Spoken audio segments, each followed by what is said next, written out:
Reproductive health care is an important issue and one that can be difficult to discuss in more conservative states like Kansas. In social work, if we choose to ignore or shy away from discussions about reproductive health care, we can hurt our clients and vulnerable populations. This is a country full of opportunity and freedoms, and I believe it is our job as social workers to advocate for clients to have the freedom of access to reproductive health care. When we discuss reproductive health care, we are referencing services including contraceptive care and education, wellness exams, sexually transmitted infection prevention and treatment, cancer screenings, and abortion services. It is essential to include transgender and non-binary individuals in this discussion as well, as this is not an issue that is exclusive to just cisgender women. It is important to include all populations in the conversation, as well as addressing the disproportionalities that people of color and LGBTQ individuals face. Access to reproductive health care is an important topic to talk about, especially when there is legislation introduced every year working to limit it. Just looking at legislation surrounding abortion, there have been nearly 500 laws passed in the United States since 2011 that restrict access to safe abortions. In addition, gag rules placed on Title X programs, attacks on Medicaid, and states choosing not to expand Medicaid, such as Kansas, are increasing barriers to reproductive health care and contributing to the health gap. Advocating for reproductive health care is connected to the social work grand challenge of improving individual and family well-being by closing the health gap. Legislation that restricts access or decreases funding for programs that assist individuals with affordable reproductive health care contributes to this health gap and hurts vulnerable populations. One federal grant program that many reproductive health care clinics rely on is the Title X Family Planning Program. Title X was established in 1970 to provide affordable birth control and reproductive health care, and in 2016, about 4 million people relied on Title X funded clinics. The healthcare services provided by Title X include wellness exams, cervical and breast cancer screenings, birth control, contraception education, testing and treatment for STDs, and HIV testing. In 2019, the Trump administration implemented a gag rule to Title X that banned doctors in the Title X program from telling people how they could safely and legally access abortion. This new rule forced healthcare centers such as Planned Parenthood to withdraw from the program and would lead to less individuals being able to access affordable reproductive health services, worsening the health gap. People of color, LGBTQ individuals, and those in rural areas make up a large proportion of people who rely on Title X to access reproductive health care. Of the 4 million people who relied on Title X programs in 2016, 21% identified as Black or African American, and 33% identified as Hispanic or Latino. This gag rule harms transgender individuals as well by putting affordable health care further out of reach.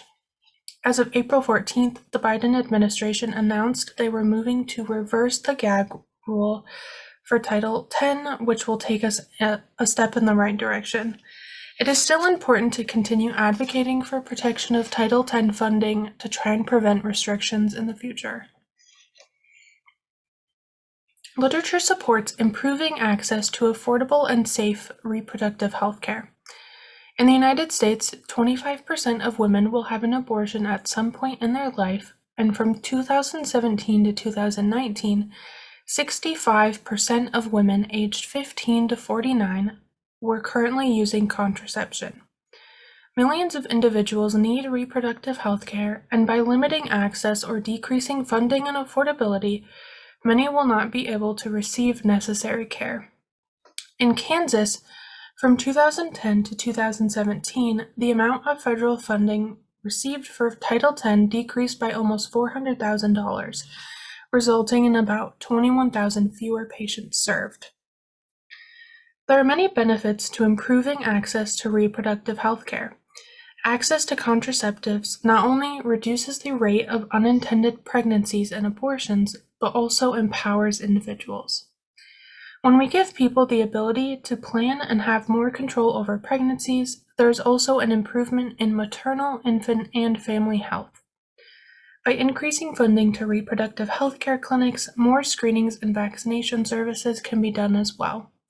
In 2016, Title X supported clinics helped patients to avoid more than 4,000 cases of pelvic inflammatory disease, 740 cases of cervical cancer, and helped to prevent thousands of sexually transmitted infections. This data shows how important these clinics are and how funding and access to them needs to be increased, not restricted. When I think about reproductive healthcare advocacy and social work, I think about the systems theory. The system theory helps me understand this because family, friends, culture, society, spiritual beliefs, economic class, and community can significantly influence access to reproductive healthcare or an individual's feelings about it. For example, a person's economic class could influence if and where they receive reproductive health care and could prevent them from receiving services if they cannot access affordable care. Family norms and beliefs, as well as religion, can also impact clients and could make them resistant to seek reproductive health care if it is discouraged by these factors. The political climate of a state affects a client as well. In conservative states like Kansas, it may seem more unaccepted or frowned upon for someone to go to a reproductive healthcare clinic. When working with clients, communities, and in macro settings, it is also important to identify the systems that are supportive of our clients, and we can empower our clients more when we help identify their support systems and tools they have in their communities. There are many ways we can advocate for access to reproductive health care in our practice. On the micro level, for example, we can connect clients with organizations that can provide reproductive health care, and we can empower them with education and freedom to access the care they need. On the meso level, we could identify what barriers exist for people of color and the LGBTQ community, and what is preventing them from accessing reproductive health care. We can advocate for policy changes within our organization or within the local community to address barriers found. On the macro level, we can advocate for policy change in our communities, the state legislature, or nationally to help close the health gap and increase the funding and accessibility for reproductive health care services. By advocating on these levels, we are working to achieve social justice and health equity for all. Advocating for reproductive health care goes along with many of the CSWE competencies as well. Like I have talked about, advocating for access to reproductive health care is essential for closing the health gap and advancing human rights. In states that are resistant to this type of policy change, it can seem like a long and difficult battle, but it is important work for our clients and communities. By engaging in policy practice, we can advocate for needed changes to make reproductive health care more accessible and to protect funding for services. Two social work values that I believe relate the most to this issue are honoring the dignity and worth of the person and advancing human rights. We honor clients' dignity and worth by empowering them and connecting them with reproductive health care resources so they can make their own decisions about their body and family planning services. We advance human rights by advocating for access and funding to these services, and when we fight against any resistant system that creates barriers for vulnerable populations. To conclude, the advanced journalist perspective helps us to think about this issue in many ways. To try and make it simple, here are a few takeaways to consider when practicing in this area. First, acknowledge your personal beliefs and any biases about reproductive health care. Social workers will not all have the same view of reproductive health care, and it is important to recognize where you are at with this topic. Respect. Respect clients and their freedom to choose what reproductive health care services they want to seek. Education and empower. Educate yourself, your clients, coworkers, whoever you can, about reproductive health care, the importance of it, and why we should care about it in our work. We can also empower our clients by providing them resources and connecting them to reproductive healthcare services. And advocate. Advocate on the micro, meso, and macro level for reproductive healthcare. Advocating for Medicaid expansion in Kansas, as well as advocating for the protection of Title X funding, are two ways we can do this.